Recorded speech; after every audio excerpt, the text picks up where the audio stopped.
แล้วก็เป็นหวัดขึ้นในตอนนั้นเนาะปักซ่องนี่มันก็ค่อนข้างซุ่มมันนะเมื่อนี้เห็นว่าเน็ตเวิร์กนี่มันสำคัญไอทีสี่ก็อยากจะมาแบ่งปันน้องๆเกี่ยวกับเรื่องเน็ตเวิร์กว่ามันเป็นอย่างแน่นอนทุกคนก็สิบรรยายได้หลายๆอันแต่ว่าเมื่อนี้นี่จะมาอธิบายเลิกก่อนนั้นเนาะ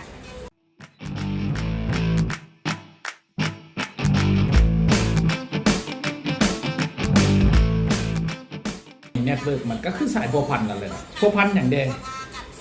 สายพัวพันทางด้านครอบครัวอันที่หนึ่ง อันที่สองทางด้านเพื่อนมิตรสหายเพื่อนมิตรสหายแม่นไผ่เพื่อนมิตรสหายก็คือว่าคนใกล้บ้านคนเฮียนนำกันบอหรือว่าแบบว่าใกล้ชิดห้องเศร้าได้เศร้าห้องแรงได้แรงมีปัญหาปรึกษากันได้ห้องตอนเดินตอนดื่นก็มาหากันอันนี้คือเพื่อนเป็นเพื่อนตายสามเป็นเพื่อนร่วมงานสี่เพื่อนร่วมธุรกิจถ้าผู้ใดมีธุรกิจห้าคนทักคนแพงอันนั้นคือ5 กลุ่มคนแต่อย่าลืมว่าใน5 กลุ่มนี่นะแต่ละกลุ่มก็สิมีเน็ตเวิร์กของเขาเจ้าอีกซึ่งมันเป็นเน็ตเวิร์กออกไปอีกสมมติว่าเฮามีอ้ายเฮาก็ยังมีหมู่ของอ้ายนั่นอีกสมมติว่าเฮามีหมู่ก็ยังมีหมู่ของหมู่นั่นอีกนั่นคือมันกว้างหลายเน็ตเวิร์กช่องทางที่จะขยายเพื่อนแบบนี้ก็คืออธิบายมา1ก็คือว่า5 กลุ่มนั่นแหละทางที่2มาคือทางออนไลน์ทางโลกออนไลน์ Facebook คือที่4นี่จะฮู้กับหลายคนทางด้าน Facebook ช่องทาง Facebook เพิ่นฮู้ย่างไปกับสบายดีไอทิศ4เนาะมื้อนั้นขี่ยนต์มาแต่เวียงจันทน์ก็ไอทิศ4เอาเครื่องลงให้น้องแดว่าซั่นอ้าวนั่งนำกันมาเป็นชั่วโมงบ่เห็นเว้าหยัง แต่เพิ่นก็ฮู้เฮาเนาะแต่ว่าทั้งหมดทั้งปวงทั้ง5 กลุ่มคนนี้ไปคูณหมู่เขาเจ้าช่องทางด้าน Facebook นี้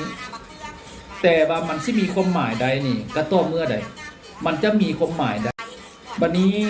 5 กลุ่มคนนั้นเพื่อนทางด้าน Facebook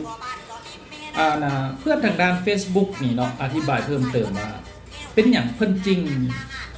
สนิทกับเฮารู้สึกว่าฮู้กันมาเป็นปีทั้งที่ฮู้จะอยู่ใน Facebook เนื่องจากว่าการแสดงออกของเขาเนื่องจากการเว้าของเขาเนื่องจากการเขียนของเขามันก็รู้สึกว่าได้ลมกันทุกมือมันเฮ็ดให้เกิดความสนิทเนาะโอเคทั้ง5 กลุ่มคนนั้นบวกใส่กับหมู่เพื่อนทางด้าน Facebook ทางด้านออนไลน์ต่างๆมันจะมีค่าใดนี่นะอยากให้น้องๆให้ความสำคัญก็คือว่า1ต้องมีคุณงานคมดี2แม่นความสามารถ3ความเชื่อถือ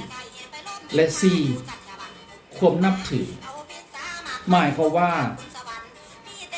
ถ้าเรามีความสามารถถ้าเวียกงานที่เกี่ยวกับเราเพิ่นก็คิดถึงเราก่อนเป็นอย่างเพิ่นจะคิดถึง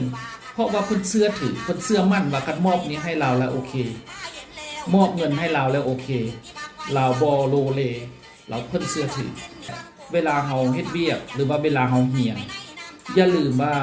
เพื่อนในวัยเฮียนนี่น่ะถึงจะเป็นช่วงที่เฮาบ่ทันมีธุรกิจหยังก็ตามได้แต่ถ้าเฮาจริงใจช่วยเหลือฮักแพงเวลาหมู่มีปัญหาเฮาช่วยเท่าที่เฮามีหมู่ขาดเขินแต่เฮามีเหลืออยู่เฮาช่วยหมู่โดยที่บ่หวังหยังแต่ว่าผลของมันจะออกมาในตอนเฮามีธุรกิจตอนเฮามีหน้าที่การงานอันนั้นคือการลงทุนอันนั้นคือเน็ตเวิร์คเวลาเฮาเฮ็ดธุรกิจเฮาบ่เอาเปรียบลูกค้ายกตัวอย่างเวลาลูกค้ามาคนเดียวมากินข้าวอยู่ร้านเฮาแต่แม่นอยู่ดอกว่าเมนูของเฮานี่ออกแบบใส่ประมาณ 40,000 กีบต่อถ้วยนึงแกงนะความหมายว่าเพิ่นผัดมาผู้เดียวว่าโอ้คันเจ้ามาผู้เดียวนี่แกงนี่สิเฮ็ดน้อยลงได้บ่เพราะเฮ็ดเต็มถ้วยมันก็บ่หมดดอกเพิ่นก็โอเคเพราะว่าเพิ่นบ่อยากห่อมือเฮือนอยู่แล้วเด้เฮาก็ใส่วัตถุดิบน้อยลงเฮาก็ให้เพิ่นประหยัดลงนั่นคือคุณงามความดีนั่นคือแสดงความจริงใจบ่เสมอไปว่าค่อยเซตไว้เท่านี้แล้วเจ้ามาผู้เดียวเจ้าก็ต้องซื้อเหลือกินค่อยก็ห่อให้เจ้าแบบนั้นมันคืออยากได้เงินพวก เฮ็ดธุรกิจร่วมกันจริงใจเปิดใจใส่กันคันเฮามีส่วนที่มันเอิ้นว่าสร้างผลประโยชน์ได้หลายกว่าก็บอกว่าเฮาขอเท่านี้เนาะให้หมู่เอาเท่านี้ได้บ่สมเหตุสมผลลมกันได้ตอนวัยรุ่นตอนที่4วัยรุ่นหรือว่าตอนยังนุ่มยังน้อยก็ถือว่าบ่ได้ให้ความสำคัญเท่าที่ควรบ่เข้าใจมันแต่พออายุย่างมาป่านนี้แล้วนี่เห็นว่ามันค่อนข้างสำคัญหลายยกตัวอย่างง่ายๆคือญาติพี่น้องของเฮาไปแข่งเวียงจันทน์มีปัญหาอยู่เขตแข่งเวียงจันทน์นั้นโอ้ยคันสิขี่รถไปมันก็บ่ทันและไกลหลายแต่บังเอิญมีคนรู้จักฮักแพงอยู่เขตนั้นก็เลยโทรใส่ว่าอ้ายน้องเซียวโอ้ยขอความช่วยเหลือแดไปช่วยน้องเฮาแดไปช่วยอ้ายเฮาแดอยู่หั่นอยู่นี่เด้อโอเคอันนี้คือเน็ตเวิร์กก่อนเพิ่นจะนับถือก่อนเพิ่นจะเฮ็ดดีกับเฮาได้เฮาก็ต้องได้ลงทุนมาก่อนเฮาก็ต้องดำเนินเป็นคนดีที่มีความเชื่อมั่นเชื่อถือมาก่อนคือสิถีเว้าอะไรเฮาสิเห็นเรื่องนี้อยู่ในหนังเฮาสิเห็นบางเทื่อพระเอกนี่เนาะช่วยโจรไว้ช่วยคนนั้นช่วยคนนี้ช่วยคนนั้นช่วยคนนี้ด้วยความจริงใจคือเจ้าพ่อเสียงไฮ้นี่เนาะทำเล่าคืนนะพอศัตรูมาเอาคนนั้นมาเอาหมู่คนนั้นไปเป็นมือปืนแล้วบอกเรามาฆ่าบ่ลงเพราะคนนี้มีบุญมีคุณนี่ก็เอิ้นมาเน็ตเวิร์กได้คือกันสมมุติว่าเรามีเพื่อนมิตรที่ดีอยู่เมืองไทยอยู่ประเทศไทยเวลามีคนจะมาเฮ็ดธุรกิจ